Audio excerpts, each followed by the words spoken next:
महाभारत का युद्ध रोकने के अंतिम प्रयास हेतु स्वयं भगवान श्री कृष्ण शांति प्रस्ताव लेकर हस्तिनापुर पहुँचे।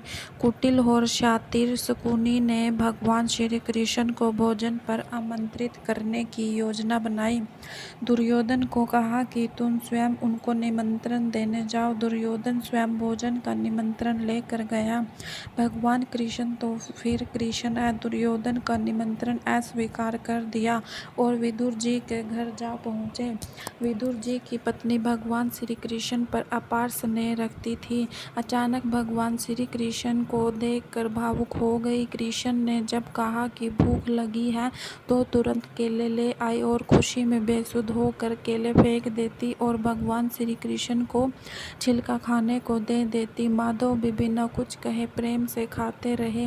विदुर जी ने भगवान श्री कृष्ण को केले के छिलके खाने से मना भी किया, परंतु भगवान श्री कृष्ण ने विदुर जी से कहा, विदुर जी, ये छिलके माता द्वारा दिए गए अमृत के समान हैं, जिनमें माता का प्रेम और समर्पण निहित है। ऐसे अमृत को खाने से मैं कैसे इनकार कर सकता हूँ। यह बात चारों ओर फैल गई। दुर्योधन, जो कृष्ण से बैर भाव रखता था, भगवान कृष्ण को ताना मारते हुए बोला, केशव, मैंने तो 56 भोग आपके लिए बनवाए थे, परंतु आपको तो छिलके ही पसंद आए।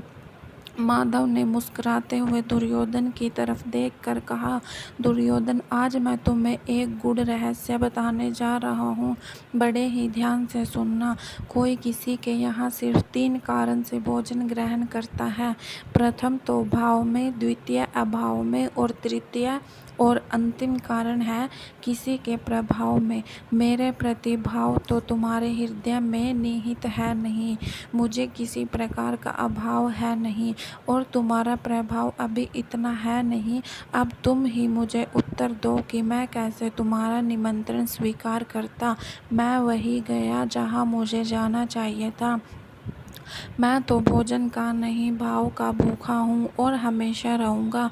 भगवान श्री कृष्ण के ये वचन सुनकर दुर्योधन निरुत्तर हो गया। कोई उत्तर नहीं दे पाया। दोस्तों, भगवान हमारे द्वारा चढ़ाए गए महंगे और कीमती चढ़ावे के भूखे नहीं हैं, बल्कि वे तो अपने भक्तों के भाव के भूखे हैं। वे तो बस अपने भक्तों के प्रेम और समर्पण को ही देखते हैं। बाकी कुछ भी उनके लिए महत्वपूर्ण नहीं है।